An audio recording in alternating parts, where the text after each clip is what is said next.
I would love to talk about, I guess, before we kind of like wrap things up, the general the Frieren versus solo leveling argument, because again, anime of the year Crunchyroll Awards goes to solo leveling. Frieren is also in it. Also, I guess Apothecary Diaries is also in it. Hey, man, real cooking right there, baby. I've learned, and shout out to my boy Bros, who I think we should get on at some point. He's cool. He's a fellow Knicks fan like me. He talked about, because he's a big anime fan, and he was the first person that made me like real. Oh, there's actual like beef between solo leveling and Frieren. I was like, yeah, because the Frieren people are so kind of like uppity and feel like, oh my god, this is because he's adventure, and don't really take to acknowledge what also makes solo leveling good is that it does what it does very, very well. So I say this: if you had to choose one for anime of the year, would you still go with solo leveling, or would you go with Frieren, or the Apothecary Diaries, or whatever the hell it is? We'll get to that at some point. Do you believe that this is a better choice for anime of the year than solo leveling? So it's interesting because they're both, if you watch both of them, you can kind of see what makes both good. You can also kind of tell the aura farming in both is crazy. Yeah, the aura farming is crazy. But also you can kind of tell the demographic appeal to both. Like, whereas solo leveling would probably appeal to like maybe a younger audience, maybe, you know what I'm saying? Like I would say like I will probably watch this when I was 13. Frieren, I had to be an adult to watch. So I think like the demographic target for solo leveling is a little bit broader and is easier to get into. Whereas with Frieren, it's a lot slower paced. You know, it has to capture your attention. You have to open your mind a little bit more to a story like this, especially with how slow like the first few episodes are. But that being said, I think the story for both, if you had to tell me like, all 20 something episodes that we watched between both of them and like aura farming, everything included, I think I would take Frieren more in the long run just because of how more rich and detail oriented and like, character driven the story is versus solo leveling, where it's like more of one person's journey instead of like an entire group of people. It's like an ensemble cast and everything like that. So in short, I would take Frieren over solo leveling. What about you, LJ? I'm taking Frieren. Let's get it out the way. Okay. If we're doing this between this and solo leveling, AD makes a great point of the demographics that both of these animes are attempting to entice. I think solo leveling is more of a generally accepted anime. You can really put for any groups. Your shonen lovers, your newcomers, it plays like it's going to be popular with the kids. There's, it's hitting all the popular notes. Mm-hmm. My thing with anime of the year is it going to be a popularity contest, or are we going to judge it off of actual content? And sure. Yeah. And obviously it's more of a popularity thing than actual content, because we're looking at storyline, we're looking at everything else. Frieren blows solo leveling out of the water. It's a better stories, better character development. Yes, you have aura farming in both, but I even think Frieren like does it in a way where it's like it establishes a lot of why this person is even revealed. Like, it's not that she just be stunting just to stunt. It's like, no, she is, absolutely proven. Her name holds weight, like real weight. And also too, I think within it, you're just getting a better story of her adventures and what her life is like after the fact. Like you said, we started this off seeing her final adventure with her, with her crew. We see the demon dead. Like, so there is no real big bad anymore, but you see her life after and how she is still growing and maturing and seeing the things and seeing the parallels between this new party that she's putting together with the party that she had before, and her taking up like that leadership role like she didn't really play in her original party. Like she wasn't the leader, Himmel was, and like seeing how Himmel and Stark's Master and all these, like how they've played in shaping who she is. And, like going into the fact of after the fact, her figuring out like actually these memories and these things that we did together hold way more weight than I thought they did probably in the moment. Because that sense of time she can't really connect with this sense of time, and like feeling that time is so limited. So I have to like cherish every little moment because she's like, I've been alive for so long. Yeah, I just think if we're really judging these two animes, which are vastly different, let's get that out the way, vastly different. Incredibly, yes. Yes. So like there really is no comparison.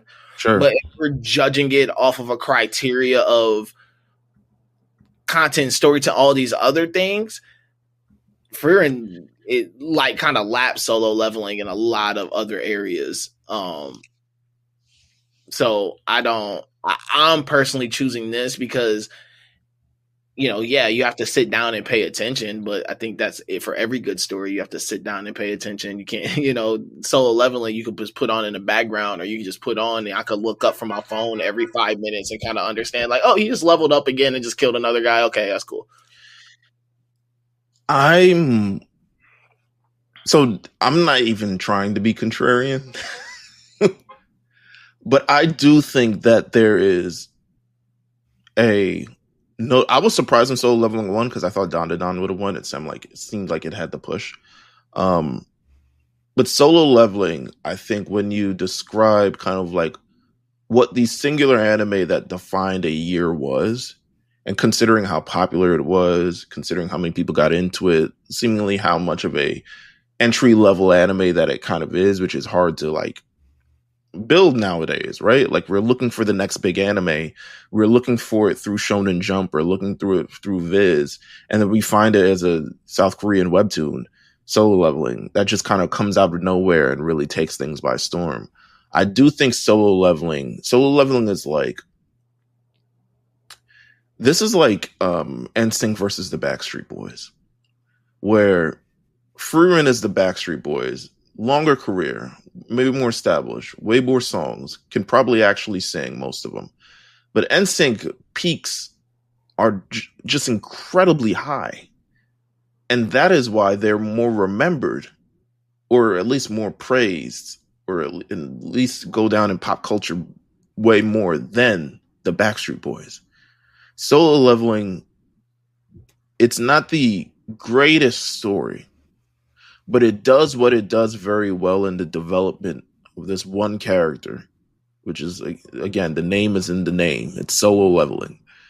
It takes this character that started from point A, and by the end, you reach to point B.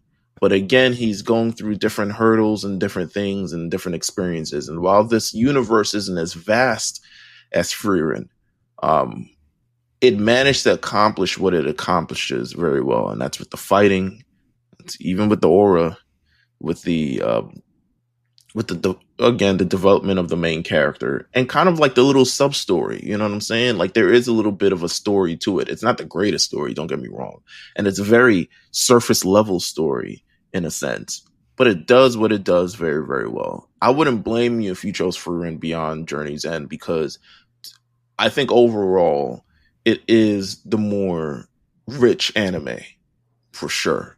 There's way more stuff to get into. There's way more stuff to discuss. There's way more stuff to think. Like we went through this entire, we talked about both this season, just in Summer at Kame House. We started with Solo Leveling, now we're here at Frieren. So we did a lot of talking about both. But when I think about an anime that like 2024 kind of defined what the year was, the most stand out. Now, granted, there are other animes. They just chose the ones that were new. Like I would probably, I think One Piece has an argument. I think Daima had an argument. I think so many things had an argument to be included within Anime of the Year. But I think Solo Leveling is pretty much like the snapshot of like when you go back, when you are in 2027, right? And we look at, okay, what's the Anime of the Year? Oh, Solo Leveling. Yeah, I remember that. I watched that. Nah, that's pretty dope. Frieren, you get into it's good, and it deserves to be listed here. But I don't know if people 5 years from down the line are immediately going to recognize it like everybody else does. I don't think it's one of those animes. So I understand what you're saying, and I agree with it. It's just that also with Solo Leveling, and I gotta put an asterisk next to it simply because, like you said, it's a webtoon, and we got to think about Crunchyroll and their previous attempts at producing webtoons. With the aforementioned God of High School and Tower of God and all that stuff, and those attempts were exactly. They had to die before we reached this. I'll tell you what. They had to. If they had to die, so be it. But that's what I'm saying. Like, they had to, die. They had to crawl so Solo Leveling could at least fly a little bit. And I think that, like, with at least Frieren, while it didn't get the push that it should have, it's also on Viz, by the way. So, like, you can read it and it's still coming out. With Solo Leveling, it's done. It's a complete story at this point in time. They're talking about doing, like, more anime based on, like, the, I guess, sequel manga series or sequel light novels or whatever like that. But Frieren is still a story that is going on right now, so there's going to be more stories to tell. And even with that, like you said, with the name, like, it's in the name Solo Leveling, like Frieren Beyond Journey's End, that's also in the name.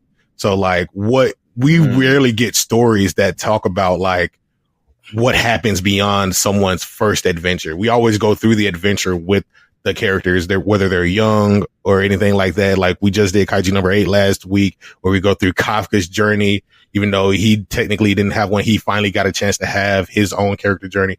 With this, we get to kind of see, like, her entire 1,000-year-long journey and where she came from. Like, even with the Slayer thing, how do demons perceive Frieren? How did her master perceive her? The party members, her current party members, like, all of these things that make up who Frieren is. I think that she's just a more compelling character. And it's not to say Jinwoo isn't, like, not a compelling character in some ways. Jinwoo isn't as compelling as Frieren. Well, he's not, but that's not the point. But it should be the point because it's Solo Leveling. Like, if he's going to be the main character, he should be at least compelling enough. And, like, the first episode makes him compelling because he was the weakest hunter and everything, right? But I think with Frieren, it's just a more compelling thing. I think there's a difference between telling compelling. You don't need to be you don't need to have a laundry list of backstory to be compelling. But it's not like that. It's something. I think there's something even worth to the charisma or the aura of Sung Jung-woo that makes him a compelling character. And, like, wow, that guy. Like, he's literally. How many times have we seen a character like him? Yeah. But the point is, the reason why he's, like, as memorable and as thing as he is because of how the anime is built around him. But there's two stories. There's two stories for Jinwoo. How the development is built kind of around him when they go through this. I don't think he's any less compelling than Frieren because Frieren has the backstory and all her friends died and then she got to go through life remembering all these other things. That's great and all. Don't get me wrong. That makes her a great character. But I also think there's a level of compellingness to Sung Jin-woo because he's just a cool nigga with a sword. Yeah, there's two. So here's the thing though. It's like there's two perspectives. How many niggas with a sword have we seen? All I'm saying is that you can. That makes him listen. That's what makes Trunks compelling. Trunks has a backstory I too. feel that. But no, all I'm saying is that I feel that emotionally, right? As a character, emotionally, you can connect more with a nigga like Trunks than you can with Jinwoo. Like, there is some emotional compellingness. There's not, like, outside of him just being a cool character. I'll say the mom thing is the one thing that you can give him, but outside of that, it's just like, oh, this nigga's strong. Like, and that's it. Like, he did a bunch of push-ups and sit-ups and ran a bit. Like, there's two perspectives for Jinwoo. There is how does the world see him as opposed to him being like the rank E hunter, and then what happens after the fact after he levels up. You know what I'm saying? With someone like Trunks, even you got his perspective of the mysterious Super Saiyan from the future. When you learn more about him, he's the fact that he's Vegeta's son, what Vegeta looks at him as, what Gohan looks at him as, what he looks towards Gohan as in the past. It's not that many perspectives that you have for Jinwoo. When it comes to Frieren, it's multiple people's perspectives based on like how they go through life. It's like how we go through life. How do people perceive you, me, everybody else? Like for Frieren, it's so many different things. So it's I completely get that, but I think there's not one way to propose a compelling character, and I think through how Solo Leveling is developed, or at least the story that it's telling, it points to Sung Jin-woo as the most compelling character of the thing. Now he has no choice. That he's the only, and that's the problem. Yeah, absolutely. There's no problem with choices that. on that anime. He has to be compelling because he's the only compelling character. But it's the story. Like but that's the thing. Like, why aren't there other compelling characters? They wrote the story to be like Solo Leveling. But to go through these things, like he has things that are going on. I don't think it makes him I think there are different types of compelling, but I think that to say that like he's not because Frieren has all these other shit going on, I disagree with that. I didn't say that he's not compelling. I said that he's just not as compelling because of more things going on for Frieren as opposed to him. Okay. I think Frieren's a more I agree with AD. I'm not saying that he isn't compelling. He has his own little pocket, and once again, he's an easily digestible, easily face-fronting character. Sure. He looks cool. He has all the cool powers. Like, he's dark and mysterious. He went from being really weak to now somehow having a deep voice and being like 8 inches taller, and like, cool. I get it. Listen, he went from wearing Uniqlo to now he's wearing like Hugo Boss or whatever now. Fine. He clicked on the ad on the side of the webpage. Hey, man, but all I'm not saying to say, is that we strip away the surface levels things from him. He is an empty character. Right, but you see the journey of how he got there. You meet Frieren and she's already awesome. You know what I'm saying? Like, so what's the thing about that? You meet Frieren and she's already that's even harder. You meet her, she's already accomplished, and now you have you go through the journey with Jinwoo, and you see the development, and you see all the things of how he got to the point where he got to. I think that makes him compelling. I'll say this: it's like with Solo Leveling, like when you do meet Jinwoo, it's in a world where you're not really expected to change, and he was able to change. With Frieren, it's because she lived such a long life and she seemingly stayed the same throughout her entire life that even her companions are like, oh, it's the same old girl. But as she starts to, go on her journey with their students, she slowly changes. Like, you thought that she would never change. So in that respect, they're like kind of similar, but it's still multiple perspectives of like people knowing who Frieren is and thinking that she would never change, but she slowly does and begins to adapt and show like, what this world has changed her just as much as the world changed itself and everything around it. Like when she even talks about the magic evolving when it comes to that one demon lord that she had to freeze in time until they could figure out how to beat him. You know what I'm saying? Like, it's just a different perspective of how these people change and how their character arcs are in their stories. Absolutely. Let's leave off on that point and let's wrap it up. Yeah. This has been a great discussion, great fiery debate. I love it. Thank you guys for tuning in. Of course, you want to continue to watch Frieren. Let us know also your thoughts on Frieren versus Jinwoo, Solo Leveling versus Frieren.